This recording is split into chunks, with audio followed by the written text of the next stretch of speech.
जय मसीह की। कैसे हैं आप सब?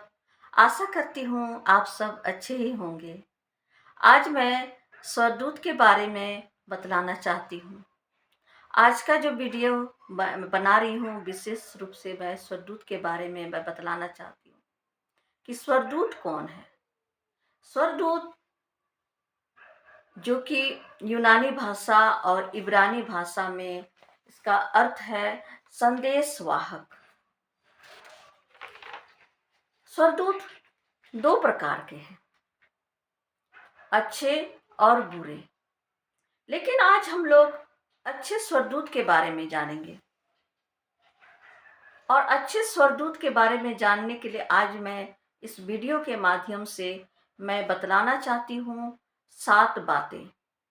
और बाइबल से वचन भी मैं बताऊंगी और उनके क्या क्या कार्य वे करते हैं उनके बारे में आज मैं बताऊंगी।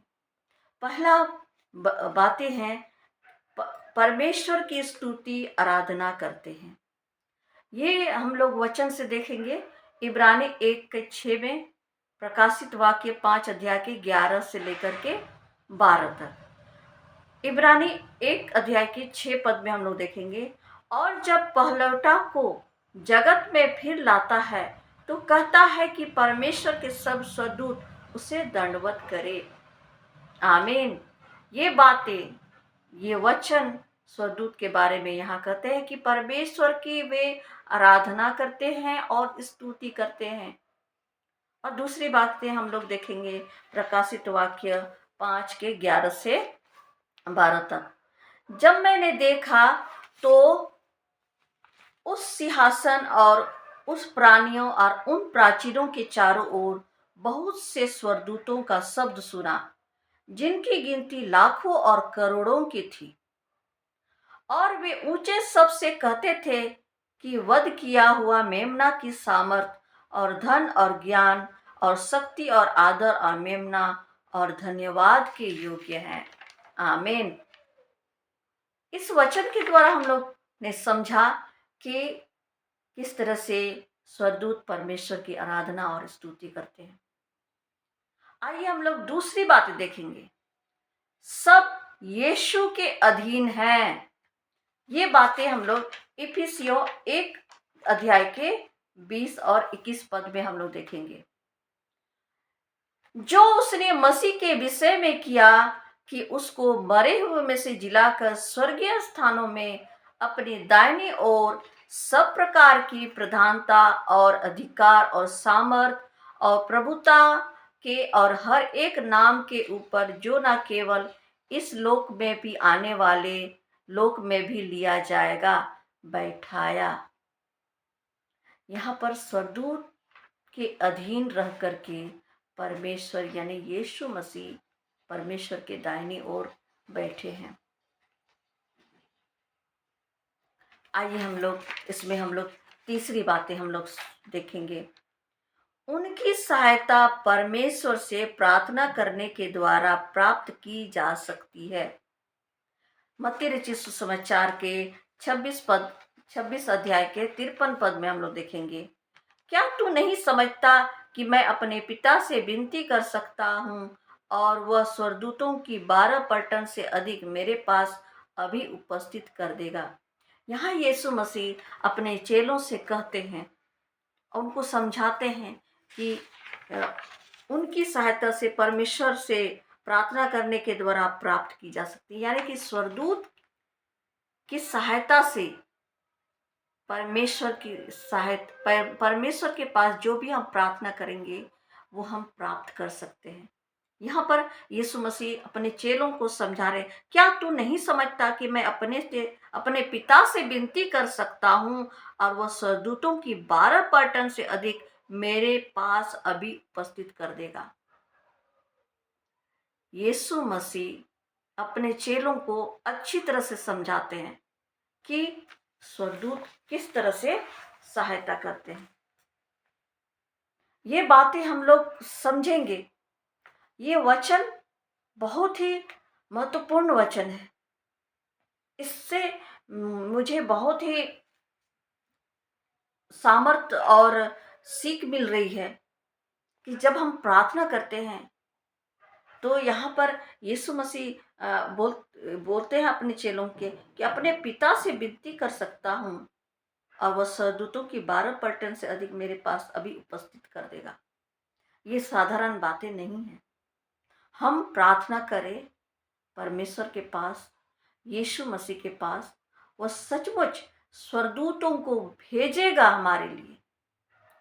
12 पलटन क्या, उससे अधिक संख्या में हमारी रक्षा करने के लिए स्वर्गदूत आएंगे परमेश्वर की सहायता से।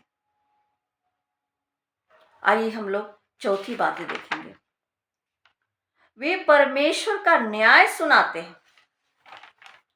ये बातें हम लोग दूसरा सामुएल 24 अध्याय के 16 पद में हम लोग देखेंगे। परंतु जब दूत ने यरूशलेम का नाश करने को उस पर अपना हाथ बढ़ाया, तब यहोवा वह विपत्ति डालकर शोकित हुआ और प्रजा के नाश करने वाले दूत से कहा, बस कर, अब अपना हाथ खींच। और यहोवा का दूत उस समय अरोना नाम एक यबूसी के खलिहान के पास था। यहाँ पर हम लोग दूसरा सामुएल 24 अध्याय के 16 पद में हम लोग देख रहे हैं कि जब दूत ने यरूशलेम का नाश करने को उस पर अपना हाथ बढ़ाया, तब परमेश्वर यानी यहोवा विपत्ति डालकर शोकित हुआ। क्यों शोकित हुआ?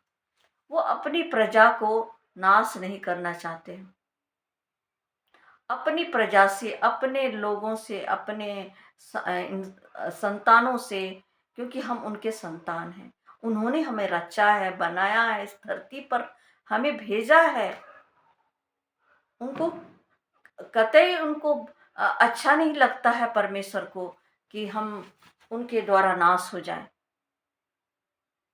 परमेश्वर को तभी उनको क्रोधित होता है जब वो हम पाप करते हैं, पाप के अधिक से अधिक ज़्यादा हम पाप करते हैं। शायद उस समय ऐसा ही हुआ होगा, तब परमेश्वर क्रोध में आकर के दूतों को भेजे नाश करने के लिए। यरूशलेम में उन्होंने भेजा, लेकिन खुद भी परमेश्वर को तरस आ गया और वह कहते हैं कि बस कर, बस कर, यानी कि कहते हैं कि उनको बर्दाश्त नहीं हो रहा था, परमेश्वर को बर्दाश्त नहीं हो रहा था और कहते हैं बस कर, अपना हाथ खींच। इतने शक्तिशाली है स्वर्गदूत कि वे अपना हाथ बढ़ा करके वे नाश कर सकते हैं। तो कितना महान काम कर सकते हैं स्वर्गदूत, इस बात को हम समझें इस वीडियो के माध्यम से, क्योंकि ये मुझे दिल को छू रहा है, मेरी आत्मा को छू रहा है कि स्वर्गदूत सचमुच में सहायता करते हैं। ये वचन के द्वारा हम पढ़ रहे हैं और समझ भी रहे हैं, और मैं आप सबको मैं ये शेयर कर रही हूँ, आप सबको मैं बता रही हूँ, क्योंकि मुझे ये अगुवाई मिला कि मैं आप सबको बताऊं। आइए हम लोग 5वीं बातें सुनेंगे। वे अंतिम समय की फसल काटने वाले हैं। ये वचन हम लोग देखेंगे दूसरा राजा 19 अध्याय का 35 में। उसी रात में क्या हुआ कि यहोवा के दूत ने निकलकर अश्शूरियों की छावनी में 1,85,000 पुरुषों को मारा, और भोर को जब लोग सवेरे उठे तब देखा कि लोथ ही लोथ पड़ी है। यहाँ हम लोग देख रहे हैं, इस वचन से हम लोग सुन रहे हैं कि यहोवा के दूत ने निकलकर अश्शूरियों की छावनी में 1,85,000 पुरुषों को मारा। या ये वचन सचमुच अंतिम समय की फसल काटने वाले हैं। यहाँ पर ये बातें बतलाना चाहते हैं कि स्वर्गदूत को परमेश्वर अधिकार दिया है, क्योंकि परमेश्वर के उनके अपने अधिकार सामर्थ उनको मिला है, प्रधानता दी गई है, और वे अपनी प्रभुता दिए हैं। इस बात से हम समझ सकते हैं कि स्वर्गदूत कितना बड़ा काम कर सकते हैं। उस समय ऐसा हुआ होगा, अश्शूरियों की छावनी में 1,85,000 पुरुषों को मारे। यह संख्या कितनी संख्या थी, और उन लोगों को स्वर्गदूतों ने मारा। और जब लोग सवेरे उठते हैं तो वहाँ दिखाई पड़ता है लोथ ही लोथ, मतलब इंसान मरे हुए हैं, वहाँ पर पुरुष मरे हुए हैं, वहाँ लोथ पड़ी हुई है। ये बातें हम लोग मत्ती रचित सुसमाचार के 13 अध्याय के 39 से 41, 49 से 50 हम लोग देखेंगे। जिस बैरी ने उनको बोया वह शैतान है, कटनी जगत का अंत है, और काटने वाले स्वर्गदूत हैं। जिस बैरी ने उनको बोया वह शैतान है। शैतान जो है वो गलत करने के लिए अपना बीज बोता है। और यहाँ पर इस वचन में लिखा हुआ है कि कटनी जगत का अंत है। अगर गलत तुम बोते हो तो, अगर गलत करते हो तो वहां शैतान तुम्हारा हेल्प करता है। और कटनी जगत का अंत है, यानी कि हम अगर बुराई करते जा रहे हैं तो अंत भी निश्चित है। और बोलते हैं काटने वाले कौन है? स्वर्गदूत है। स्वर्गदूत हमारी सहायता करते हैं, इस वचन के द्वारा हम देख रहे हैं। जैसे जंगली दाने बटोरे जाते हैं और जलाए जाते हैं, वैसे ही जगत के अंत में होगा। आगे हम लोग देखेंगे, मनुष्य का पुत्र अपने स्वर्गदूतों को भेजेगा और वे उसके राज्य में से सब होकर के कारणों को और कुकर्म करने वालों को इकट्ठा करेंगे। जगत के अंत में ऐसा ही होगा। स्वर्गदूत आकर दुष्टों को अधर्मियों से अलग करेंगे और उन्हें आग के कुंड में डालेंगे, वहां रोना और दांत पीसना होगा। आमीन। ये बातें यहाँ हम लोग देख रहे हैं कि जगत का अंत कैसा होने वाला है, क्योंकि बोने वाला कौन है? शैतान। और जो कटनी हो रहा है वो जगत का अंत है, और जो काटने वाले कौन है? स्वर्गदूत है। यहाँ कहते जगत के अंत में ऐसा ही होगा। स्वर्गदूत मदद करने के लिए आएंगे। परमेश्वर स्वर्गदूतों को भेजेंगे कि धर्मियों को अलग करो और दुष्टों को अलग करो, और जो दुष्ट होंगे वे आग के कुंड में डाले जाएंगे, वहां रोना और दांत पीसना होगा। सचमुच स्वर्गदूत कितना मदद करने के लिए परमेश्वर ने उनको तैयार किया है।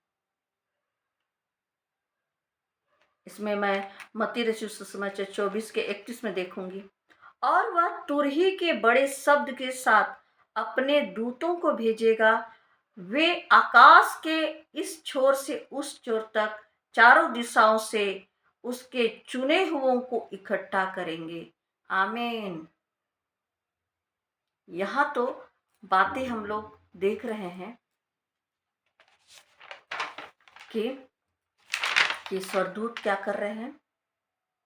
अंतिम समय की फसल काटने वाले हैं। यहाँ इस हेडिंग से हम लोग समझेंगे कि किस तरह से वो दुष्टों का अंत करेंगे और किस तरह से धर्मियों का वह मददगार करेंगे। यहाँ कहते हैं वह तुरही के बड़े शब्द के साथ, यानी तुरही फूकी जाएगी, और अपने दूतों को भेजेगी, वे आकाश से इस छोर से उस छोर तक चारों दिशाओं से चुने हुओं को इकट्ठा करेंगे। चुने हुए कौन है? जो सच्चे हैं, परमेश्वर के प्रेम में चलने वाले, विश्वास में चलने वाले, वे हैं। हम विश्वास में चले, परमेश्वर के प्रेम में चले, उनके आदर में चले, उन पर भरोसा करें, प्रतिदिन प्रार्थना करें, धन्यवाद करें, निवेदन करें, उनके बताए हुए मार्गों पर चले, तो जरूर हम शैतान की चाल से हम बचेंगे।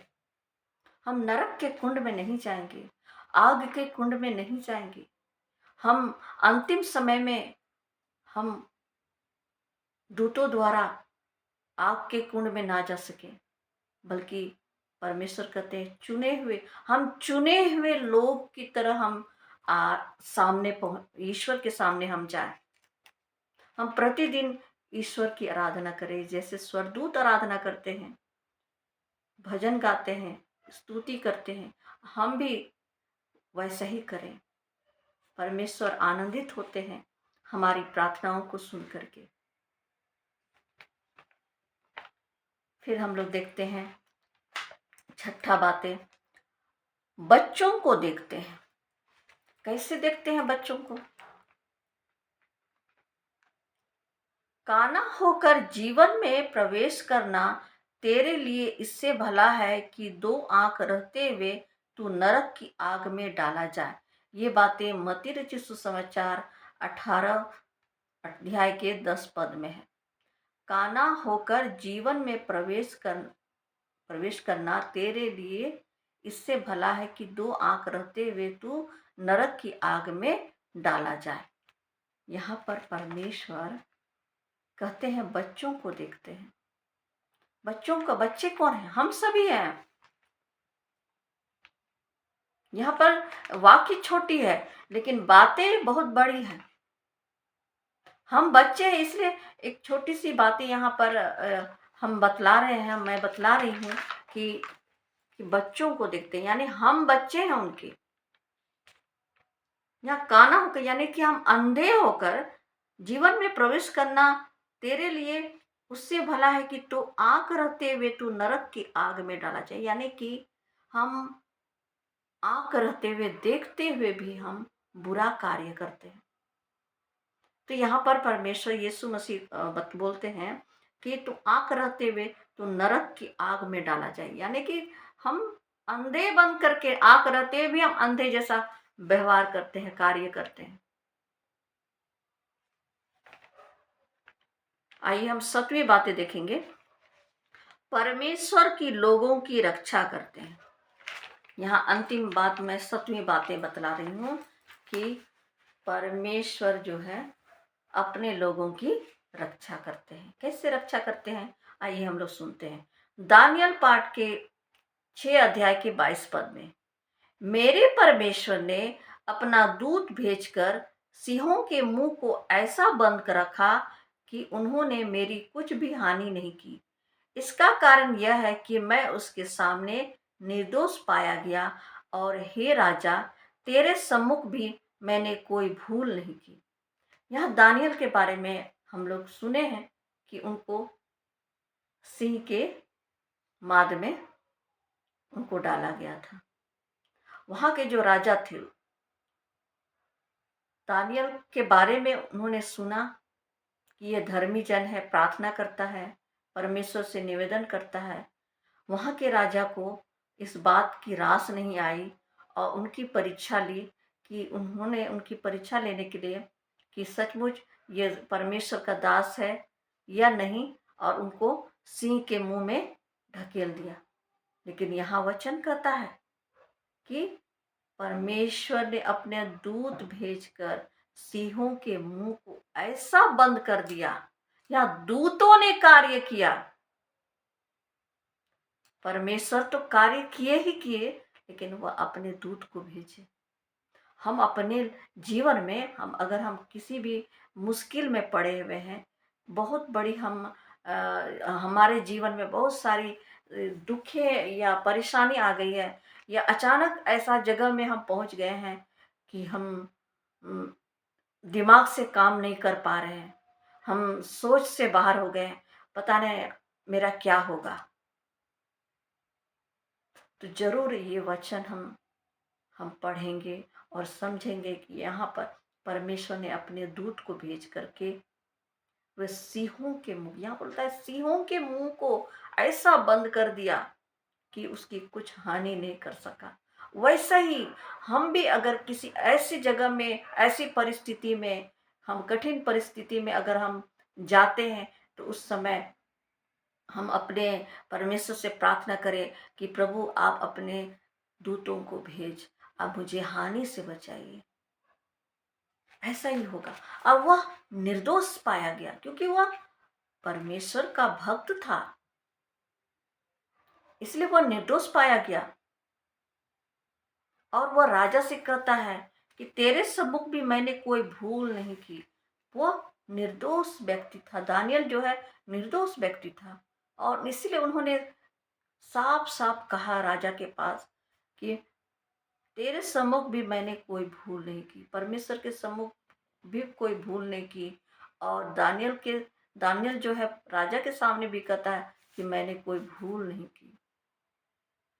सबसे पहले तो दानियल ने परमेश्वर से प्रार्थना की कि प्रभु मैंने कोई भूल नहीं की है।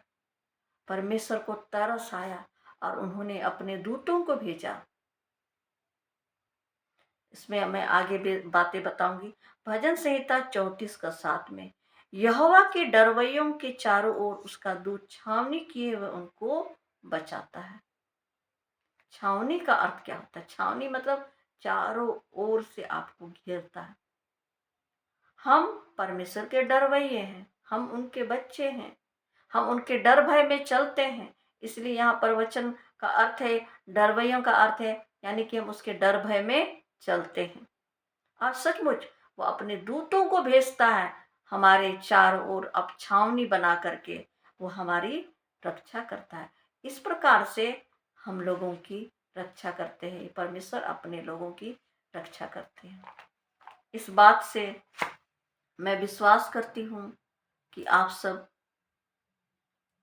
समझ गए होंगे सरदूत के बारे में। आगे भी मैं कुछ ऐसा ही वीडियो बनाती जाऊंगी। आप सब जो मेरा चैनल पर लाइक नहीं किए हैं तो लाइक कीजिए, जो सब्सक्राइब नहीं किए हैं सब्सक्राइब कीजिए, और मुझे कमेंट में भी बतलाइए कि कहाँ मैं ठीक से बता पा रही हूँ या नहीं बता पा रही हूँ, क्योंकि मुझे बहुत प्रेरणा मिल रही है वचन के बारे में बतलाने के लिए। आप सब मुझे कमेंट करके मुझे मदद कीजिए, मेरी सहायता कीजिए, ताकि मैं अच्छे अच्छे वीडियो बना करके मैं आप सबके ला सकूं। धन्यवाद। आमीन। Praise the Lord.